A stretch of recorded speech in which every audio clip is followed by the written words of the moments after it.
Доброго времени суток подписчикам и новым зрителям. Приглашаю вас послушать новую авторскую историю на моем канале «Жизненные истории». Несмотря на то, что осень 1962 года постепенно вступала в свои права, и за окнами домов уже вовсю заправлял сентябрь, тепло по-прежнему радовало работников, уставших после длинной трудовой недели. К счастью, нынче выдалась суббота. Поэтому освобождена была от работы по сбору яблок в колхозном саду хрупкая, но закаленная жизнью девушка в ситцевом платьице и косынке, аккуратно прикрывающей прическу Катерины. Впрочем, та состояла всего лишь из одной туго заплетенной косы, которая только добавляла ей шарма и обаяния.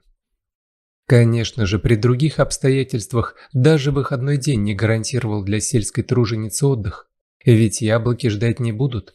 А это, между прочим, государственный заказ на плодоовощную базу. Однако нынче для Кати был весьма знаменательный день. Ведь именно сегодня она наконец-то познакомится с родителями своего жениха, Анатолия. Наверное, поэтому всю ночь не спала девушка, переживая за то, чтобы понравиться. Конечно, будь ее избранник простым трактористом или комбайнером, даже и мыслей подобных не приходило бы в голову девушки. Она была бы тогда ровней Толику. А так, к сожалению, ее семья даже рядом не стояла с четой Медведевых и их сыном. Всему причиной было то, что ее родители были простыми колхозниками. Мать трудилась в здравпункте медсестрой, а отец бригадиром на ферме. Сама же Катя заканчивала текстильный техникум и готовилась к работе на ткацкой фабрике. Конечно, подобная должность также не была престижной. Однако хотя бы позволяла вырваться из деревни, где жизнь совсем уж была не сахаром. Катя благодарила судьбу за то, что несколько месяцев назад она послала ей навстречу строгого молодого мужчину в деловом костюме, подъехавшего на небывалой для деревни машине прямо к весовой, где в солнечный летний день она дежурила, взвешивая подходившие с поля машины с зерном. Молодой человек был из самого за год зерна. Потому и командировало его руководство в окрестные колхозы контролировать, чтобы ни одно зернышко не ушло налево.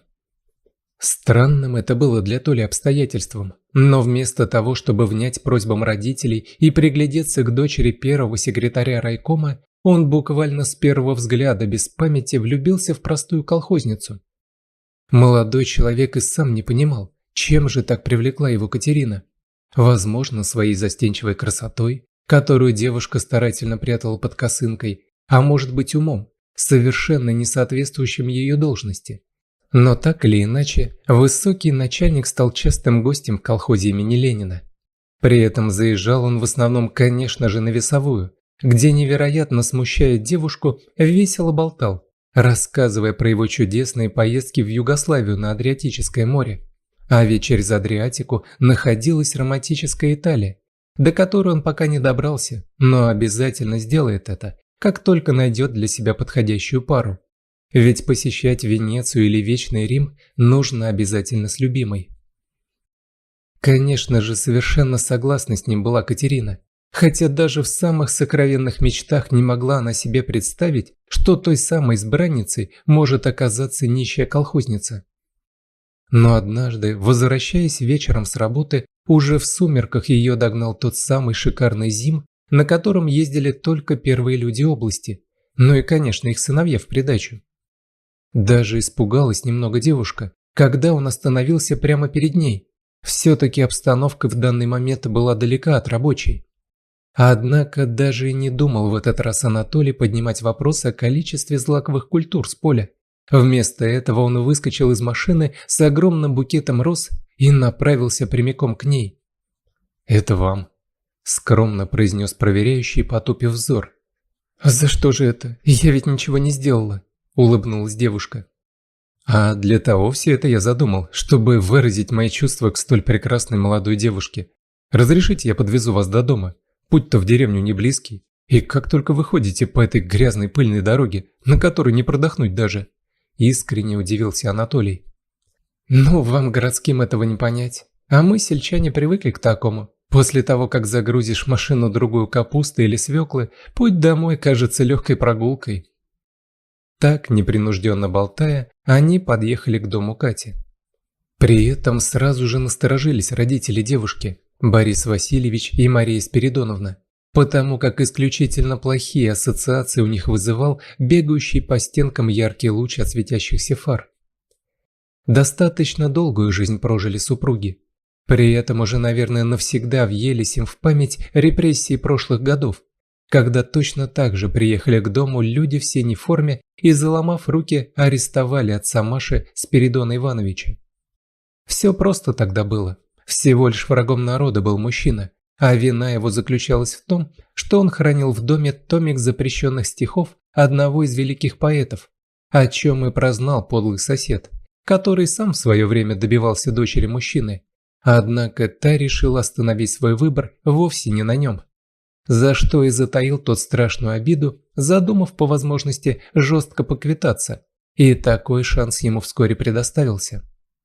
Аж на Колыму дробить железную руду для нужд великой страны отправили Спиридона. Там он провел годы, во время которых шли события Великой Отечественной. Кто знает, возможно, именно это и спасло мужчину от верной гибели. Дико это покажется, но почти 10 лет он провел в лагерях за какие-то стихи. После, конечно, вернулся домой, его даже реабилитировали, однако годы были потрачены впустую.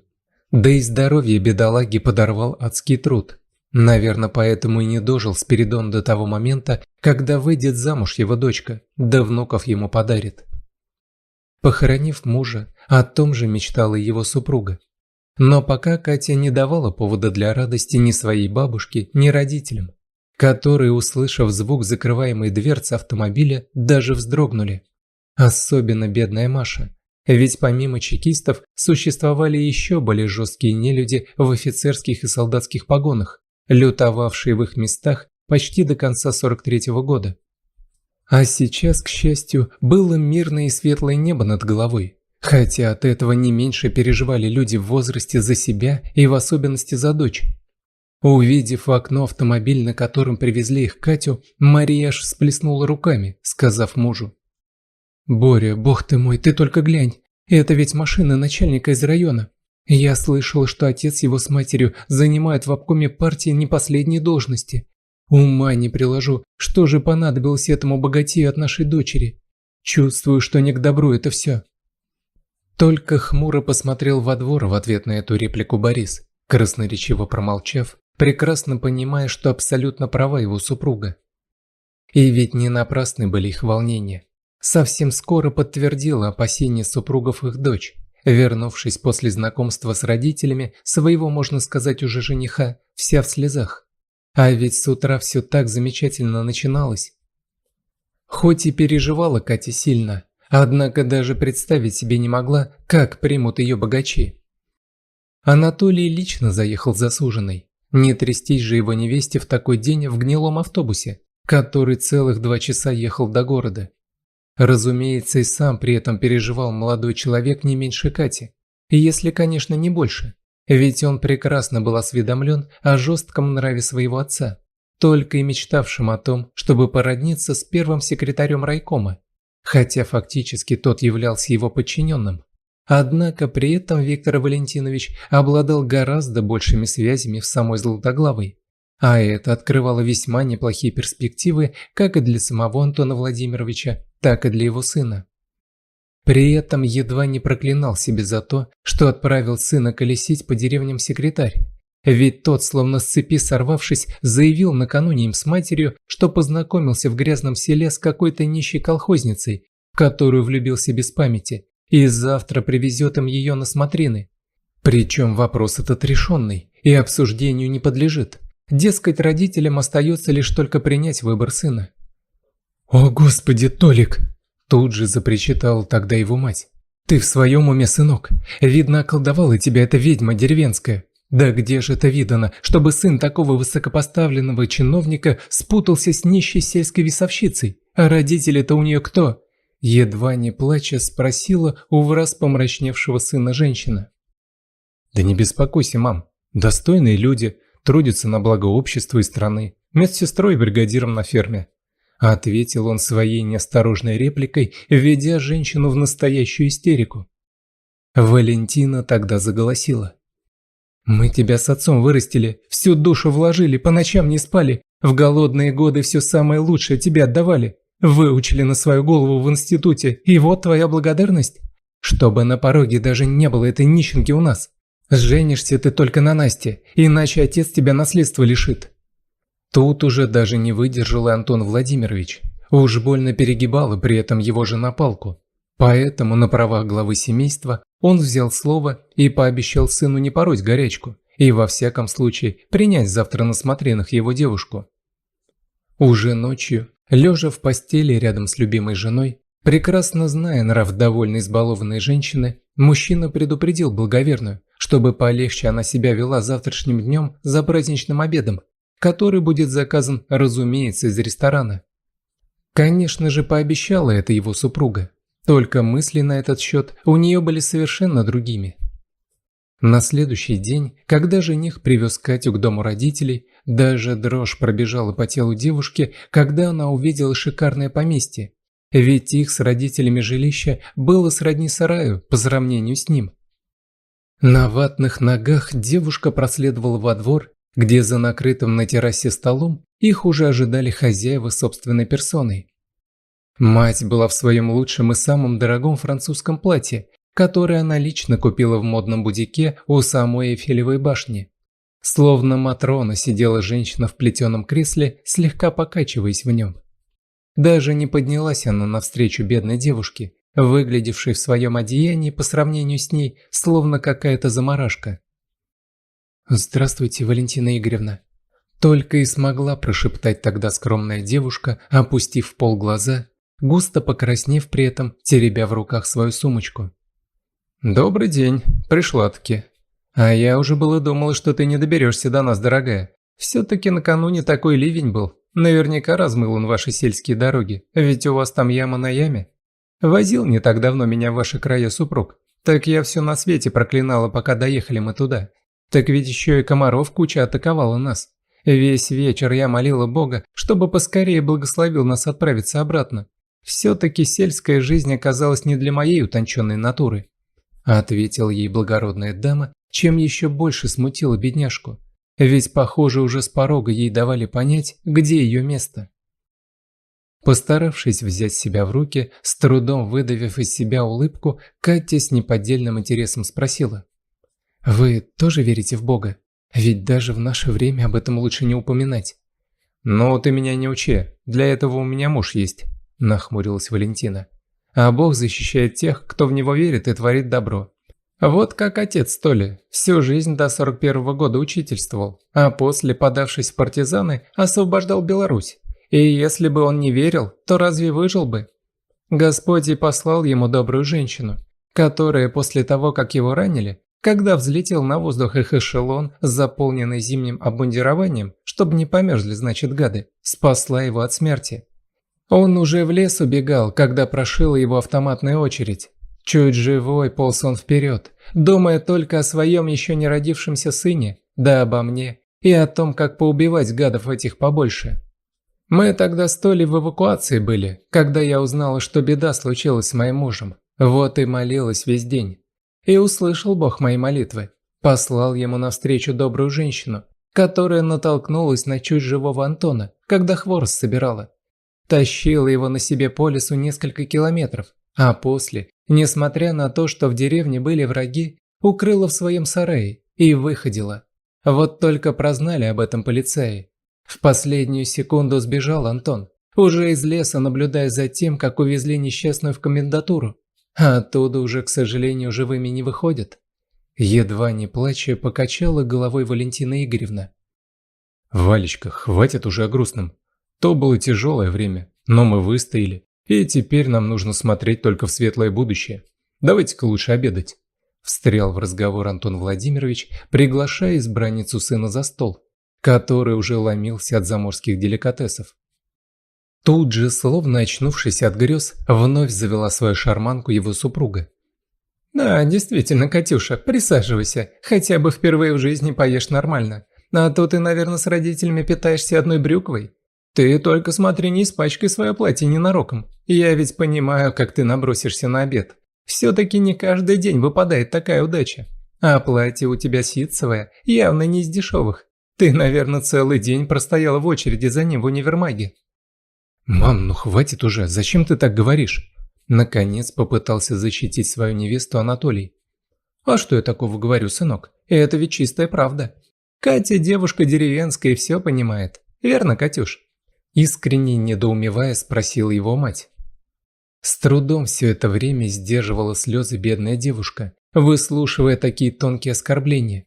Но тут, не выдержав, она ответила, именно по-сельски, просто и доходчиво. «Спасибо вам, дорогие хозяева, за столь изысканное угощение, но боюсь, что мой загрубевший от пшеничных отрубей желудок вряд ли сможет переварить такие деликатесы. Поэтому пойду-ка я лучше домой. Как раз еще успею на последний автобус, потому как просто не могу не воспользоваться представившимся шансом получить курс бесплатного массажа на кочках и ухабах. Тем более такое дорогое платье нужно беречь, повешу лучше его поскорее в шкаф». Сжимал при этом руку своей избранницы Толя, умоляюще глядя то на нее, то не на шутку раздухарившуюся мать.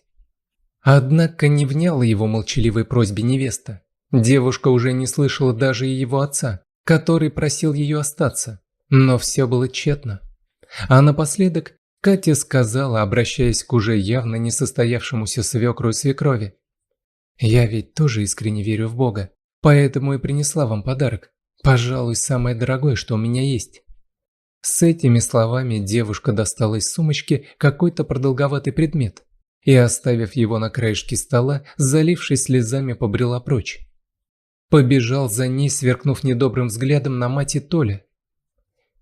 Искренне поздравляла при этом себя с победой Валентина Игоревна. Добилась-таки своей цели аристократка. Уж теперь-то наверняка ее сын одумается и сделает правильный выбор. Но самым главным было то, что совершенно ни при чем здесь была она.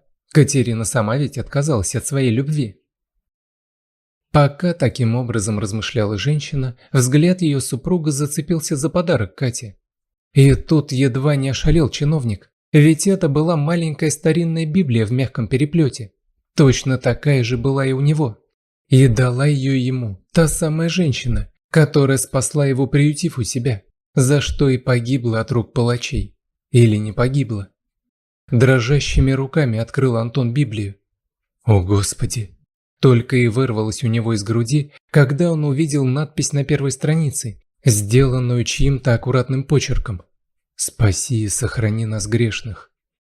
В ярости, проводив невесту, возвращался домой Анатолий. Буквально растерзать готов был молодой человек свою мать за ее тонкий, но весьма низкий и циничный поступок.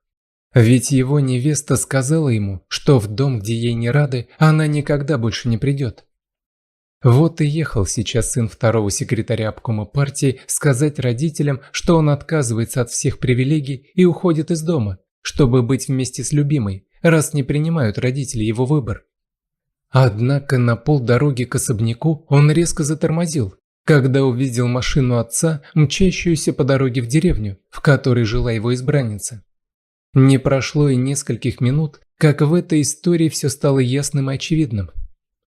Крайне испуганы были родители Катерины, когда к их дому подкатили сразу две представительские машины. Ведь их рыдающая дочь так ничего и не рассказала им о том, как прошло знакомство с родителями жениха. Но, судя по всему, весьма плохо, так как девушка сразу отправилась в свою комнату плакать в подушку. Однако уже через несколько секунд Катя услышала над собой дрожащий голос Валентины Игоревны. «Ты прости меня, глупую Катюша. Я Бога благодарила, что Он защищает нас. А как послал Он нам тебя, так сама и отказалась от такого подарка. Только сейчас я поняла, что для Толи лучшей девушки и не нужно». Катя в шоке села на кровать, ничего не понимая. Но когда вошли в комнату остальные члены семьи и рассказали ей, кому же все-таки обязан жизнью Антон Владимирович, то при этом сразу высохли у нее слезы. Улыбаясь, она крепко обняла родных для нее людей. Ведь отныне навсегда их связала судьба, подарившая простой сельской девчонке счастье. И ведь не только в романтической прогулке по каналам Венеции оно заключалось. Главным были настоящие искренние чувства, которые существуют и до сих пор. Давно уж справили золотую свадьбу Анатолий Антонович и Екатерина Борисовна, но до сих пор рассказывают о своей истории любви. Но только уже правнукам, которые с удовольствием навещают стариков в их загородном доме. Ведь для каждого из них у них найдутся нежные слова и теплые объятия. Даже для тех, кто придет к ним в ситцевом платьице. Ведь счастье как раз в нем и заключалось, что поняла даже потомственная графиня Валентина Игоревна. Благо, что не слишком поздно, чтобы исправить свои ошибки. Иначе женщине никогда бы не видать сына, ведь тот оказался настоящим мужчиной. Если вам понравился рассказ, просьба поддержать меня кнопкой палец вверх. А чтобы не пропускать новые истории, при подписке нажмите колокольчик. Всего вам доброго. All right, everyone's presentations are done. Nick, the manager, said as he tried to move the discussion forward. Excuse me, I haven't. I recently found out something. Nick interrupted me and began to speak. There's apparently someone in this department who didn't graduate high school and is just a part-timer. Meetings should be for employees only. Absolutely right. His lackey, Mike, of course, agreed with Nick. I'm leaving. After leaving the meeting room, I started to shut down my computer. I noticed that an email had arrived, not in my personal inbox, but in the company's shared email. Thinking, there's no point in speaking up, no one will listen, I went home quietly. The next day, I heard a commotion from Nick's desk. He was staring at his computer screen, his face pale. Nick? Is something wrong? Mike looked at the screen with him. And he turned even paler than Nick. Why is he so angry? Knowing the reason for Mike's distress, I thought to myself, serves them right. My name is Adam. My mother passed away when I was in the 9th grade, and I was raised by my father. Well, you could hardly call it being raised. After my mother passed, my father changed. He drowned his sorrows in alcohol, and though he still went to work, he squandered our living expenses on horse racing. Because of that, I had to start working part-time as soon as I entered high school. Every month, I went to the convenience store with bills in hand that couldn't be auto-deducted from my father's account. Even though I endured it because I didn't want to be alone, I reached my limit in my second year of high school and dropped out. I found a live-in job at a distant inn. Thank you for everything. The day I left home, my father, still staring at the TV, spoke. Take care. That was our last conversation. Back then, 18 wasn't the age of majority, so I needed my father's permission to work, and I couldn't hide my place of employment. Yet, my father never visited me even once. I kept working just to survive, and before I knew it, I was 42. Years of hard work paid off, and I was transferred to the headquarters. I was thrilled to be recognized by the company, as I thought I'd be working in the field until retirement due to my lack of formal education. Listen up. Our work can change the future of our employees. Don't drag us down. On my first day after the transfer, Nick, dressed in an expensive suit, spoke sternly. There was a reason for this. Our inn was located in a prominent tourist destination, known so well that everyone in the state could sing its commercial jingle. At its peak, we had 5 locations within the state. But that was long ago. Due to financial difficulties and aging facilities, only the place where I had worked for many years and the original establishment remained. I was prepared to lose my job anytime, but now there was a glimmer of hope. With the rise of social media, the tourist area where the inn was located started gaining attention again. Depending on how hard the sales department, where I was transferred, worked, we could either thrive or be forced to give up this prime location to the new hotel chains continuously popping up. For Nick, who had switched careers from another industry to strengthen our sales, this was a battle he couldn't afford to lose. I understood why he had to be strict. I will do my best. Nick sneered at my enthusiastic declaration. Did you not hear what I said? I'm sorry. I thought I was listening carefully. Out of habit from years of customer service, I apologized reflexively, though I had no idea what had offended him. Someone was watching me with a smirk. In this department, there are those who are expected to excel and those who have been shoved here because they have nowhere else to go. You are the latter. It was Mike, the section chief. He's 7 years younger, at 35. But he was called to headquarters much earlier than I was and had been moving around within the headquarters ever since. I'm not jealous, but I can't accept that he's my boss. Graduating from a prestigious university, he has an unusually high pride and caused many problems as a newbie, making things very difficult for me when I was the front desk leader. When I found out Mike was transferred to the sales department a month before me, I was disheartened. Mike is right. With just a middle school diploma, there's not much you can do. Don't even think about achieving results. As if I didn't exist, Nick remarked, I'm thirsty. Mike eagerly ran to the coffee maker. It seems Mike is Nick's lackey. I regretted being happy about my transfer to headquarters, wishing I had stayed on site forever. Send a direct mail to every company on this list by the end of the day. Nick only assigned me tasks that even a new graduate could handle. What? There are over 1,000 companies. You want me to send to all of them by today? Yes, if you and your fellow misfits split the work, even those with nowhere else to go should finish by today. I glanced at the employees typing away expressionlessly. They were worn out from customer service, only thinking about leaving on time, or were women reassigned after having children, with zero motivation for work. Even Sam, a new graduate from the same university as Mike, who was supposed to be among the expected achievers, had no enthusiasm for the job, having joined the company wanting to do customer service. I don't care what they say, I plan to quit anytime, he said. Only Nick and Mike were highly motivated, making all the decisions between the two of them. I originally only wanted to work at the inn to survive and had no particular attachment to this job. I swallowed my words, thinking I had no right to reprimand them. About a month after the transfer, Nick told us with a frustrated look.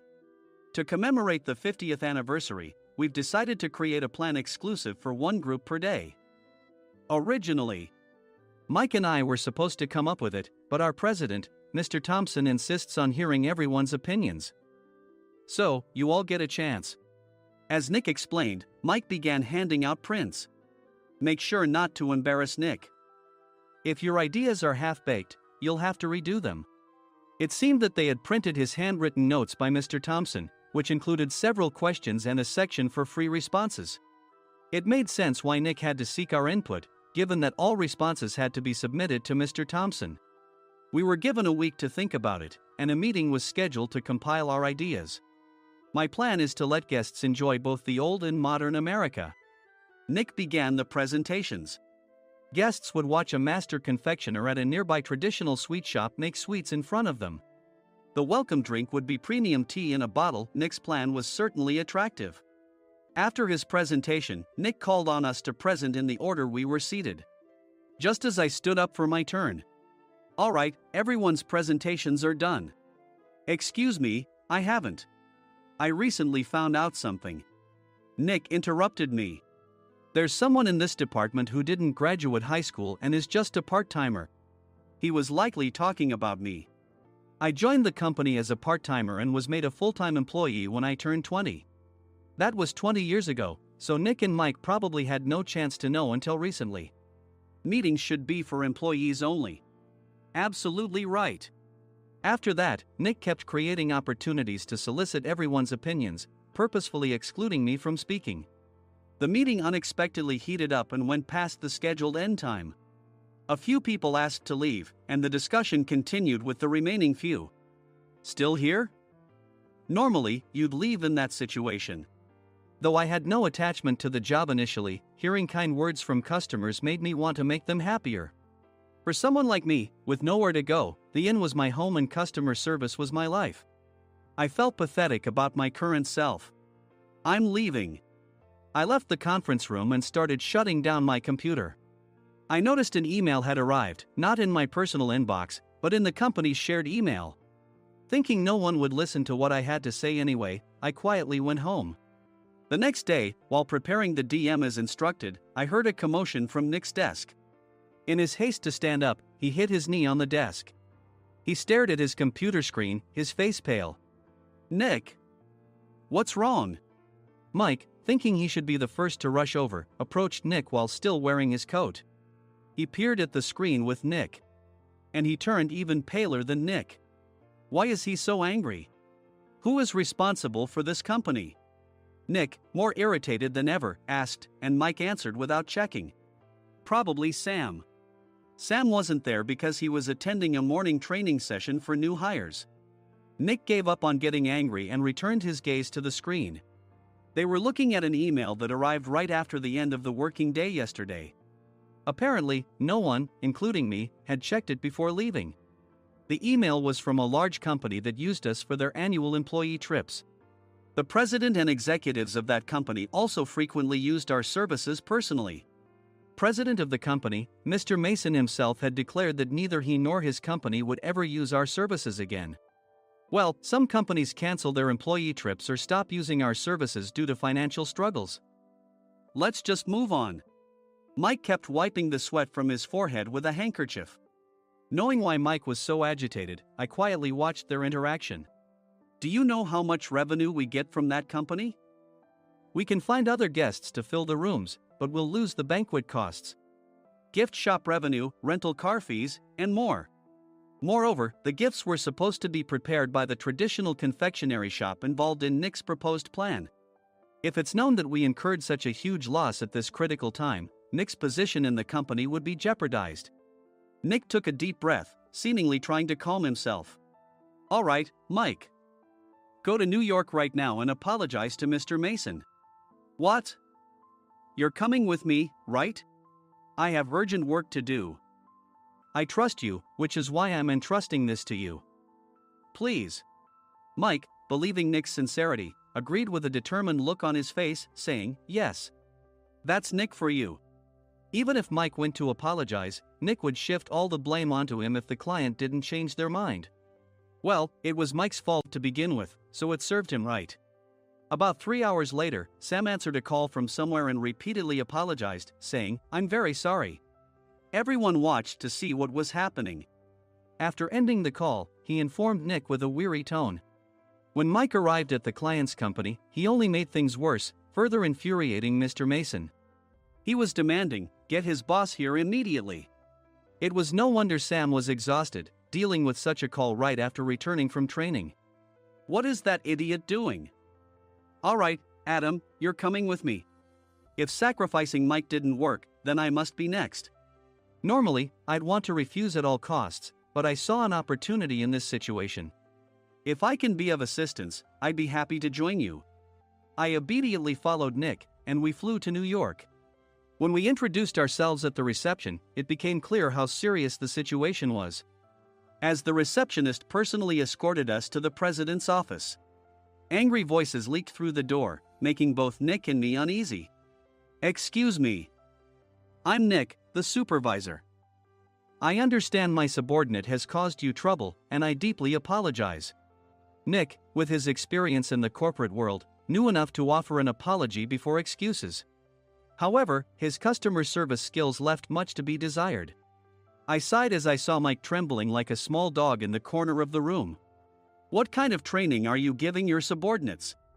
Mr. Mason glared at Nick with a red face. The intensity of his gaze made even Nick take a step back. Regrettably, I joined this company only 2 years ago and was unaware of Mike's issues. I should have identified his shortcomings sooner. Indeed. I should have realized sooner. No sensible person would come to apologize and then give a lengthy presentation on the drawbacks of not using their in. Nick froze, his mouth slightly open. Suspecting the worst, I picked up the documents that had fallen to the floor. It seemed Mike hastily prepared these documents on the plane, listing the disadvantages. Disadvantage 1: if you change the venue for the company trip, employees might suspect it's for cost-cutting reasons, leading to a negative impression. Reading it aloud half-jokingly, Nick snatched the papers from my hand and checked the contents with a furious expression. Among the stack of documents was a receipt from a nearby convenience store's copy machine. I felt a pang of dread, hoping he hadn't shown the receipt as well. What do you think he said when I asked what kind of nerve he had to do this? I'm very sorry. Faced with the dire situation, Nick must have thought there was nothing left to do but apologize. In a voice smaller than I'd ever heard from him, he uttered words of apology. He said, I'm a Harvard graduate. I don't believe I said anything wrong. Mike, what have you done? Forgetting his plan to pin the blame on Mike, Nick yelled loudly, even in front of Mr. Mason. I didn't do anything wrong. You're still saying that? Look at him. Mike pointed at me with a shaking hand. I was assigned to headquarters in my 20s and now I'm a section chief. This guy only made it to headquarters at 42. Everything I've done proves I was right. So why are we losing the contract? Having said his piece, Mike collapsed to the floor. Of course. You were sent there because you had nowhere else to go.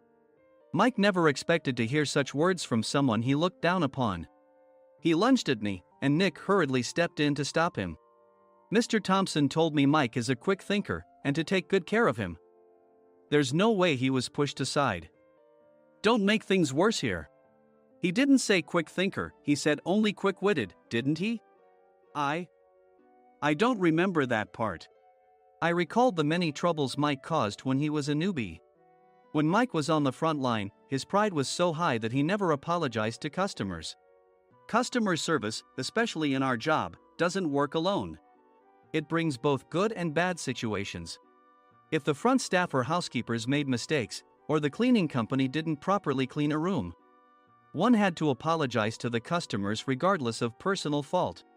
Mike, in such situations, would never apologize, insisting he wasn't at fault. This often angered customers, and as the front desk leader, I frequently had to apologize on his behalf. He caused complaints and disrupted operations, which is why he was quickly moved to headquarters. In departments where he didn't interact directly with customers, his quick thinking was beneficial and things went well.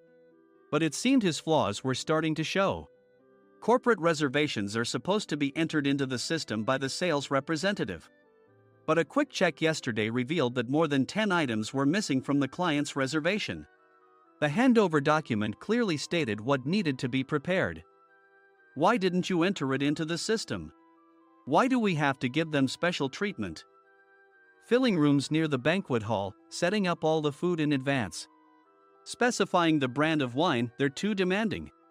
No wonder he always angered customers, I thought, feeling a headache coming on. Grouping them in rooms near the banquet hall is for our benefit too. It makes it easier for the staff to set up beds and serve breakfast since everyone's schedule is synchronized. As for the other requests, Mr. Mason suggested them to lighten our load. I didn't know that. Nick finally seemed to realize that Mike was the one who had angered the client. What did you say to them? I just told them we wouldn't give them special treatment anymore. We shouldn't waste effort on things that don't bring in money. I was utterly exasperated at his lack of understanding of customer service. Of course, we shouldn't comply with unreasonable demands. But carrying over successful practices from past stays makes customers feel remembered and enhances their experience. Good memories encourage repeat visits. That's part of our job. I looked down at Mike, who was sitting on the floor. In our job, nothing is a waste. Mr. Thompson likely moved you to the sales department, hoping you'd finally understand this. How do you think he feels now that you've failed to meet his expectations? Mike, tears in his eyes, fled the president's office. I was amazed he still hadn't apologized. You have it tough, Adam. It's okay, we're all employees of the same company. I deeply apologize for this disrespectful incident. Especially after all the care you've shown us. If it weren't for you, Adam, I really would have stopped staying here. When I heard you were moving to the sales department, I was willing to reconsider if you handled it. Seeing us talk so amicably, Nick's face contorted. Do you two know each other? Adam's service is excellent. I always requested him specifically. Normally, we don't accept specific staff requests, but we made an exception for Mr. Mason, adjusting my shifts accordingly. He had personally stayed at our hotel just before my transfer, and during casual conversation, I mentioned, I'm moving to the sales department soon. If I hadn't told him then, things could have been much worse. Please continue to take care of us. I look forward to it. On the return flight, Nick awkwardly offered me a can of beer.